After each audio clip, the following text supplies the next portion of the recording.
मनसिद्धिरस्तु ओम अपवित्रो पवित्रो वा सर्वावस्थागतो वा स्मरेत् पुण्डरीकाक्षं समाख्याभ्यन्तरश्रीः पुण्डरीकाक्षाय नमः। संकल्पमो भवा पुनस्ताजित्या रुद्रावसरस्वमिन्दता पुनर्ब्रह्माणो जयैः हृदयेन त्वं धर्मवर्तयस्वरनां शुभनन्दिनी मम अभिलषितं समर्पयामि।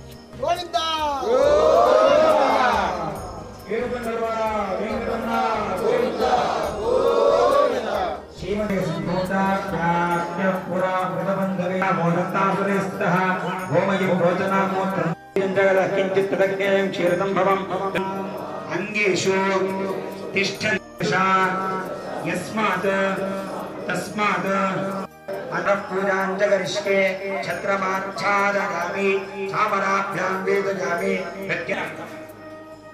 యస్యైవన్న కురుతే ఎవడైతే నేను చెప్పినట్టుగా చేయలేకపోతాడో ప్రతి ఒక్క అడుగు ప్రతి ఒక్క మాట ప్రతి ఒక్క చేష్ట అందుకనే దాని పేరు రామాయణం. రామస్య అయనం రామాయణం అంటే రాముడు ఎలా నడుస్తాడో ఇక దాన్ని మనం గుడ్డిగా అలా ఫాలో అయిపోవచ్చు అంతే. అక్కడ కృష్ణాయనం లేదు, అక్కడ ప్రమాదం. కృష్ణుడు ఏం చెప్పాడో వినాలి, రాముడు ఏం చేశాడో చేయాలి. కృష్ణుడు నడిచినట్టు నేను నడుస్తానంటే ఇలా చిటికెన వేలుపోయిన గోవర్ధనగిరి ఎక్కడం, 16,000 మంది గోపికలు వివాహం చేసుకోవడం, ఇదంతా చాలా పెద్ద కథంగా అది మనకు కుదిరే పడవచ్చు. కాబట్టి చూడండి, రామాయణానికి కృష్ణావతారానికి ఏం తేడా? 2 తేడాలు ఉన్నాయి. శ్రీరామచంద్రుడు పుట్టగానే కాస్త పెద్దవాడై యువరాజై తిరుగుతూ ఉంటే సమస్తమైనటువంటి అయోధ్యాపుర జనులు వాళ్ళు కదలకుండా గోవర్ధనగిరిలో ఉన్నారు. కింద 2వ తెగ ఉంది, వాళ్ళకి అర్థంబర్థం. కొండ కిందికి వచ్చేవారట. ఒక 10 నిమిషాలు అయ్యేటప్పటికి అనుమానం వచ్చేది, చిన్న పిల్లవాడు కదా పట్టుకోగలుగుతాడో లేదో, వదిలేస్తే కష్టమవుతుందేమని బయటకు వచ్చేవారు. బయటకు వస్తే ఇంద్రుడు పడుతూ వేస్తున్నటువంటి రాళ్ల వర్షం పడేది, మళ్ళీ లోపలికి వచ్చేవారు. మళ్ళీ లోపలికి వచ్చే అనుమానం వచ్చేది, బయట వచ్చేది. మారిపోతే కృష్ణం ఓ పని చేస్తా, నా భుజం ఎక్కువ అని. శ్రీరామచంద్రుడి తన భుజస్కందములపైన ఎత్తుకుని పడవలో ఆ నది అవతల ఒడ్డున దాటిచ్చి అడిగాడట శ్రీరామచంద్రుడు, అయ్యా నన్ను అవతల ఒడ్డున దాటిచ్చావు, నీ ఫీజు ఎంతో చెప్పు, ఇస్తాను నేను.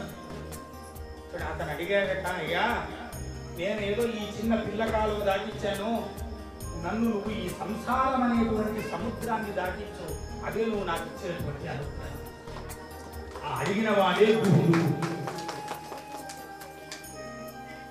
అందుకనే చూడండి, మీకు ప్రపంచంలో కీర్తన సంప్రదాయంలో రాముడి పైన ఉన్నన్ని కీర్తనలు ఇంకొక దేవతని పైన లేదు. అలా మన కళ్ళ ఎదురుగుండా నిలబడేటువంటి దివ్యమైన మోహనమైనటువంటి రూపం. అందుకనే పుంసాం మోహన రూపాయ పుణ్యశ్లోకాయ మంగళం. పవిత్రమైన భక్తాగ్రగణ్యులు మన తెలుగువారి పరమ అదృష్టం. మహామూర్తులు 3 ఉన్నారు. పోతన్న, త్యాగరాజస్వామి వారు, రామదాసు. ఈ 3 శ్రీరామచంద్రుణ్ణి కీర్తించిన విధానాన్ని చూస్తే మనకు తెలుస్తుంది. అన్నిటికన్నా గొప్పదేవి అంటే శ్రీరామచంద్రుడు తెలుగువారి సొంతం. ఎందుకు? అయోధ్యలో పుట్టినా ఆయన తిరిగింది చాలా మటుకు గౌతమి గంగా నదీ తీర ప్రాంతం. అది దాని అర్థం. ఎందుకు ఆ రోజు త్రేతాయుగంలో సంబంధం లేకపోతే ఈ రోజు రాముడి కళ్యాణానికి రాలేదు. రామరాజ్యం సినిమాకి పోతామే తప్ప సీతారామ కళ్యాణానికి రావాలంటే రాసి పెట్టుకుంటా. ఎందుకు ఇది అందరికీ లభించేటువంటిది కాదు. ఎందుకు మహాదివ్యమైన కళ్యాణం అందరికీ భద్రాచలం నుండి స్వామివారి యొక్క పరమ పవిత్రమైన ప్రసాద వినియోగం, వీటి అన్నిటి మధ్యలో కార్తీక మాసం త్రయోదశి గురువారం, రేపటి రోజున రంగరంగ వైభవంగా సాయంత్రం పుంగునూరు పట్టణం శోభిల్లేట్టుగా కార్తీక దీపోత్సవ మహాసంరంభం సమాప్తి కాలం. ఇది ఈ గ్రామం చేసుకున్నటువంటి ఒక దివ్యమైన సౌభాగ్యం. శ్రీయుతులైనటువంటి రామచంద్ర యాదవ్ గారి యొక్క పరమ పవిత్రమైనటువంటి సంకల్పం, వారి యొక్క ధర్మ నిరతి, వారి యొక్క ధర్మనిష్ట, వారి యొక్క ధర్మాచరణం పైన ఉన్నటువంటి శ్రద్ధ ఈ దివ్యమైన యాగానికి సంకల్పమైనవుదామని చెప్తూ హర నమః పార్వతీపతయే ఇందిరారమణ గోవింద గోవింద గోవింద గోవింద. ఇంతమంది ఉన్నారు. ఆ గోవింద నామస్మరణం ఎలా రావాలి అని అంటే వైకుంఠానికి వెళ్ళాలండి. ఎందుకంటే గోవింద అనాలి, గోవింద అనవు. కంఠం నుండి రాకూడదు, నాభి నుండి రావాలి. ఎందుకు? చేసిన పాపములంతా కూడా లోపల పొట్టలో ఉంటాయి. అది స్కానింగ్ మిషన్ దొరకదు, ఎక్స్రే చేస్తే కనబడదు, పోస్ట్ తీసేస్తామంటే చిక్కు. ఇక వెళ్ళిపోవాలంటే ఏమయ్యా మార్గం అన్నారు, గోవింద. చూడండి ఇంగ్లీష్ లో కూడా గో అంటే ఏమర్థం, గో అంటారు. అందుకని గో అంటే గో అంటారు. ఇందిరారమణ గోవింద జై శ్రీరామ్ జై శ్రీరామ్ జై శ్రీరామ్ జై శ్రీరామ్.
సంకల్పితమస్తు సంకల్పమానం సంకల్పితం పరిరక్షితం సంకల్పమో అస్మాద్రుద్రావసవస్సమింధతా పునర్బ్రహ్మాణావసమేధలగ్నైః హృదయనత్వంతనవో యస్వసత్యాస్సంతయమానస్య కామాః సయమాన్యాః కల్పసిద్ధిరస్తు. అందరికీ చిన్న మనవి. ఈరోజు ఈ మహా పరిపూర్ణ సందర్భంగా నా ఆహ్వానాన్ని మన్నించి ఇక్కడికి చేసిన పెద్దలకు, సన్నిహితులకు, బంధువులకు, స్నేహితులకి అనాగతానాం సర్వేషాం సహ కుటుంబానాం క్షేమ స్థైర్య ధైర్య వీర్య విజయ అభయ ఆయు ఆరోగ్య ఐశ్వర్య అభివృద్ధి అర్థం ధర్మార్థ काममोक्ष चतुर्विध फल पुरुषार्थ सिद्ध्यर्थम मम जन्म नक्षत्रे जन्म राशि वशात् नाम नक्षत्रे नाम राशि वशात् ये ग्रहाः अरिष्ट स्थानेषु स्थिताः तेषां ग्रहाणां కార్యక్రమంలో మొట్టమొదట గణపతి పూజ కార్యక్రమంతో కళ్యాణ మహోత్సవంతో ఆరంభమవుతుంది. ఎవరు కూడా సాధ్యమైనంత వరకు మాట్లాడుకోకుండా ఈ సేవలో మనం పాల్గొనడానికి వచ్చాము కాబట్టి సాధ్యమైనంత వరకు భగవంతుడి యొక్క నామాన్నంతా స్మరణ చేసుకుంటూ కళ్యాణంతా జరిగించవలసిందిగా మరి కోరి ప్రార్థిస్తున్నాం. శ్రీమద్ రమణ గోవింద వెంకటరమణ గోవింద కాంత స్మరణం జై జై రామ జై శ్రీరామ్ జై శ్రీరామ్ జై శ్రీరామ్ జై శ్రీరామ్. అందరూ కూడా గట్టిగా శ్రీరామ్ అని చెప్తే అయోధ్యలో నుండి బాలరాముడికి భద్రాచలం నుండి సీతారాముడు కూడా వినిపించాలంటే మరొకసారి గట్టిగా జై శ్రీరామ్ జై శ్రీరామ్ జై శ్రీరామ్.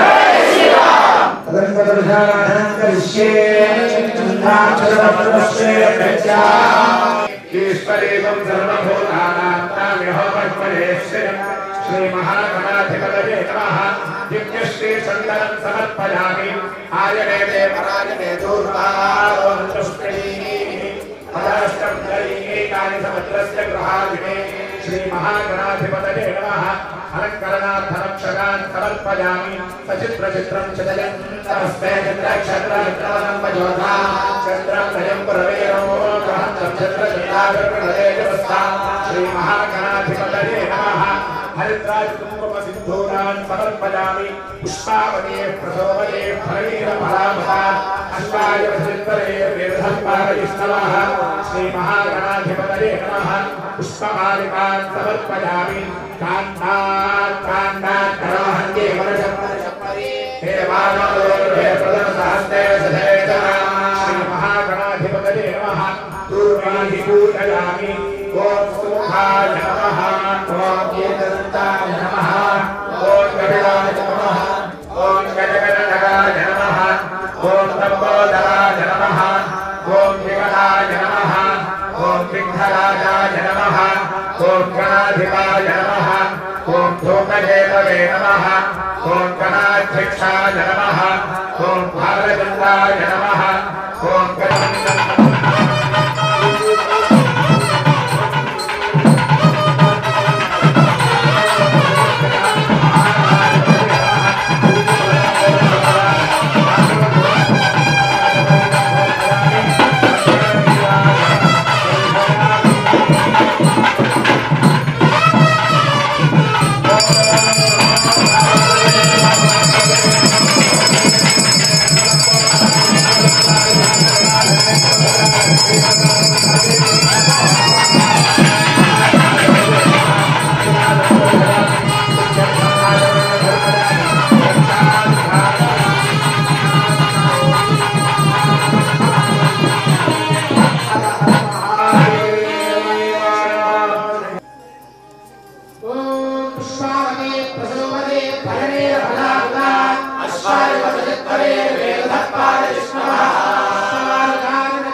సీతారామ కళ్యాణోత్సవ భాగంగా ఇంతసేపు గణపతి పూజ, వరుణ పూజ, శుద్ధి కొరకు వరుణ పూజ జరిగింది.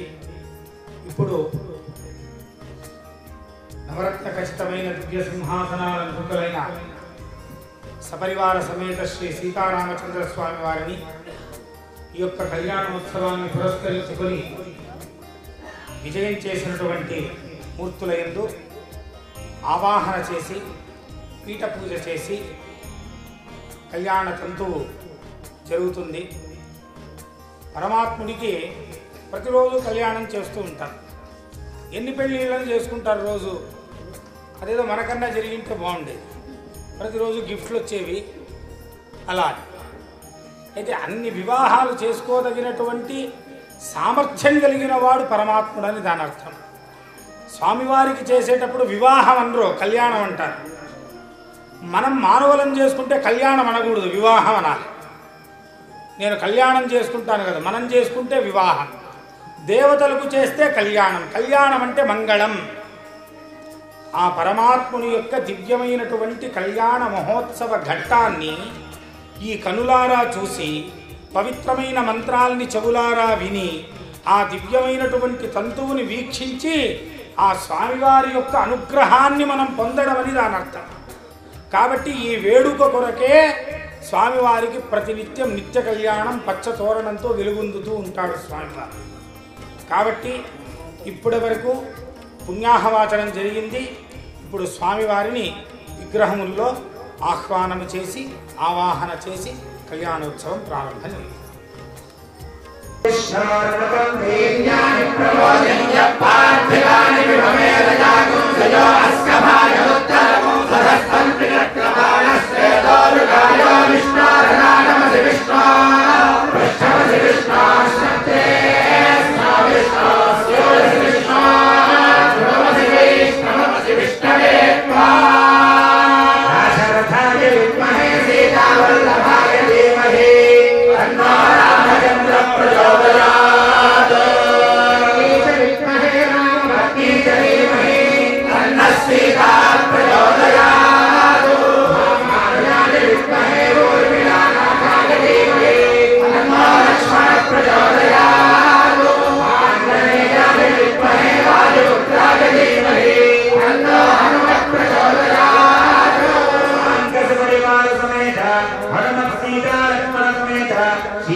Thank you.